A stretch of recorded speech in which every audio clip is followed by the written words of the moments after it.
I'm going to go off script for a minute, which is always dangerous, but I'm going to remind everyone in this room and all the media that I was the subject of an assassination attempt February 2024 by an addled left-wing activist 2 hours after being sworn into my job. So any of you who want to report that this is a fiction and does not exist, be there for the sentencing this August. America, Scott Bessent, the Secretary of Treasury, went off script at an international summit to tell 65 countries and every single media outlet in that room that a left-wing activist tried to kill him 2 hours before he raised his hand and took the oath. Then he went back to his prepared remarks and announced the same financial weapons that bankrupted ISIS is now aimed at the organizations funding left-wing political violence in America. The tool that froze terrorist accounts across 70 countries just got a new target.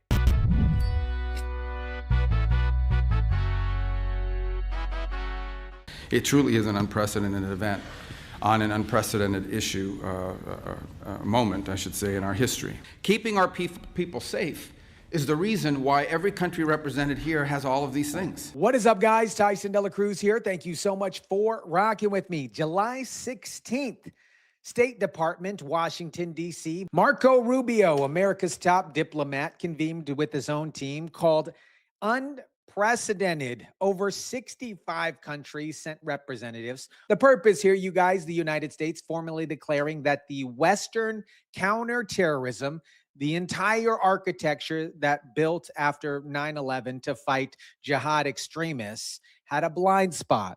That blind spot, organized, funded, transnational, far-left political violence. President Trump issued a directive in our parlance.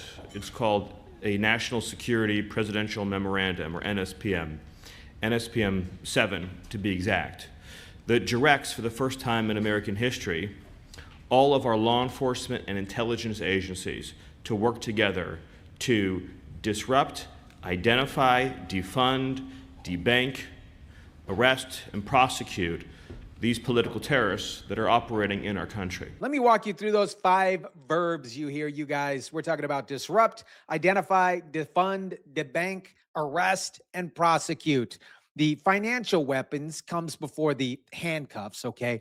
This is what you got to do. That is deliberate. That is the reason for every successful counterterrorism campaign America runs, at least for the past 25 years. You don't catch a terrorist organization with an arrest alone. You kill the money first, you strangle them, the street arrests then follow automatically, because the organization obviously can't function without the cashola. NSPM 7 is not a press conference. It is a presidential order with legal force.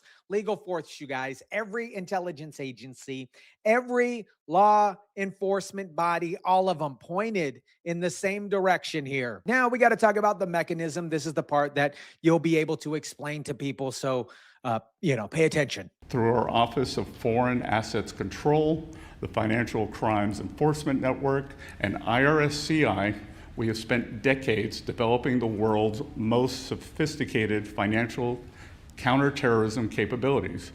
And now we are mobilizing some of the same tools that we have deployed against terrorists abroad to confront this emerging threat here at home. All right, we're going to quickly jump into these 3 agencies and let me explain what each one actually does.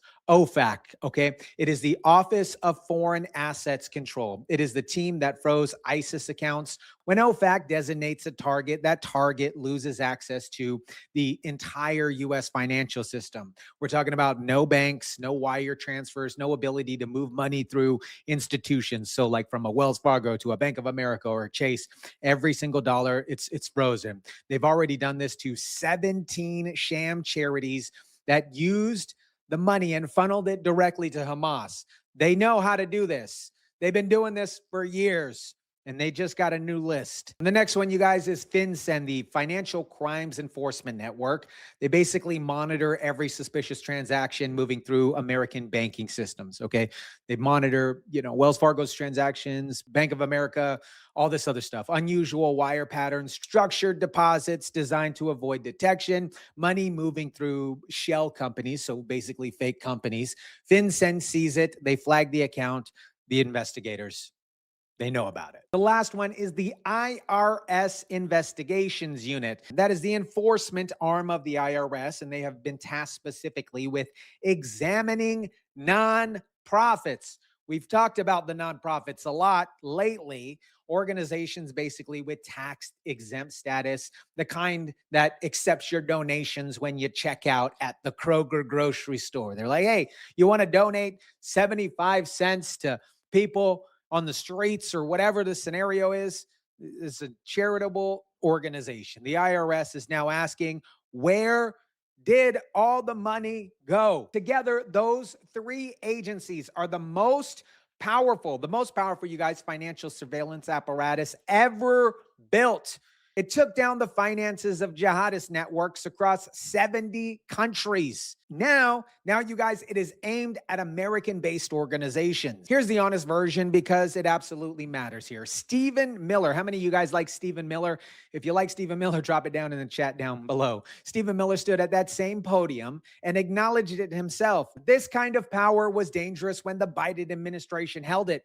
Miller said it openly. He knows what weaponizing federal authority looks like. He's seen it used against conservatives. We've all seen it used against us. Bessent addressed it directly on record. Treasury will act based on suspected unlawful conduct by these terror organizations, not because of their beliefs or ideology. This is the legal standard that officially separates from what they did to the parents at school board meetings or the J6 defendants facing process times.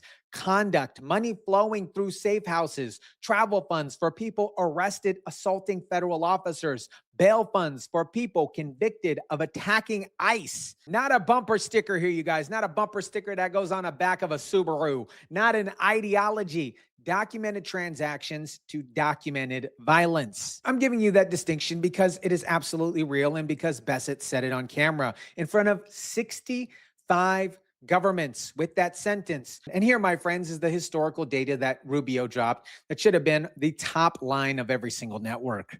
Between 1970 and 1980, 93% of terrorist attacks in the West came from the far extremist left. These are numbers that would shock most Americans today because we've been taught to believe that this kind of political violence, it simply doesn't exist or it's being exaggerated. But it does exist. And we're actually underestimating it. 93%, not a fringe number from a think tank here. Rubio cited this in front of the State Department, in front of 65 governments. The entire post-9/11 counterterrorism architecture was built around the attack that killed 3,000 Americans. The political violence that actually dominated the Western terrorism for the prior decade got labeled misguided idealism. The receipt from the current era are already in. The 8,000% increase in violent assaults against ICE officers, federal agents just simply doing their job, a sniper who went up on a nest to shoot an ICE agent in Dallas, a healthcare executive executed on a Manhattan sidewalk. You guys remember that? Charlie Kirk shot in the neck and killed while addressing a crowd of college students. Multiple assassination attempts against a sitting president. And Bessent, nearly 2 hours before he took the oath, and a bunch of other ones that we don't even hear about. The sentencing for that man is in August. He mentioned it on stage with 65 countries watching calmly before returning to his notes. This is a real threat that must be addressed. And the second point on this to address that threat is the transnational nature. We are seeing these groups able to fundraise in one country, recruit in another, plan in the third, and then launch an attack in the fourth. We have to have a transnational approach to address this. This is an opinion here. It's not speculation, but the State Department's documented intelligence assessment, the same encrypted channels, the signal chats, the WhatsApps, all that other stuff, the same underground safe house networks, the same transnational funding flows here. The only difference between that and ISIS, which direction the politics run. The OFAC machine, you guys, doesn't care about the politics. It follows the moolah. And a lot of this, you guys, did not reach the national coverage because I guess it's not national coverage worthy, but this is a huge story. It is the part with the biggest practical consequences here. Bessent said it at the podium. Just as a financial institution must know their clients, they must know their grantees. For those of you that aren't familiar with it, a grantee is an organization that receives money from a foundation or donor. Know your grantees is now an IRS standard. And here's what explains why every major progressive donor network in America was watching that press conference. When a large foundation writes a $500,000 grant to a pass-through organization, which then sends that money to a fiscal sponsor, which then writes a check to a community bail fund, each link in that chain now has a legal obligation to document where that money goes and who used it for what. In banking, they call that know your customer. It's implemented specifically to prevent money laundering. The exact same framework just landed on nonprofit funding chains. I want to ask you about Antifa. In October, the Treasury Department started working with the FBI to investigate who's funding Antifa. Can you give us an update on that investigation? It is ongoing. We made substantial progress, and I think in the weeks and months ahead, we're going to have a lot to report. Somewhere today, there was a program director at a major progressive foundation reviewing their grant portfolio, wondering whether the fiscal sponsorship agreements that they signed 2 years ago are going to come back up at an IRS audit. She has a very nice ergonomical desk and chair with a view of the bay. She, my friends, is about to have a much worse few months than she actually expected before she took the job. Because Scott Bessent said, where the evidence leads, we will not hesitate to follow. America, for 20 years, the machine that dismantled terrorist financing was aimed at jihadists. OFAC, FinCEN, and the IRS, they dried up ISIS like a grape, turned it into a raisin. They froze Hamas. They traced money across 70 countries and shut off the supply chain. On July 16th, 65 governments watched the United States officially point it in one direction. The nonprofit structure is not covered anymore here. The fiscal sponsor agreement is not covered anymore. The foundational grant passed through 3 organizations before it was brought to somebody's attention isn't covered anymore. Bessett's words, we will identify illicit funding. However artful, it is concealed, okay? The man was nearly killed the day that he took the job, and he showed up anyway. And he's telling you he has substantial progress and more to report. Let me know what you guys think about this. Drop it down in the comments section down below. Smash the like button if you kindly would. Share, subscribe, and as always, guys, I'll catch you on the next one.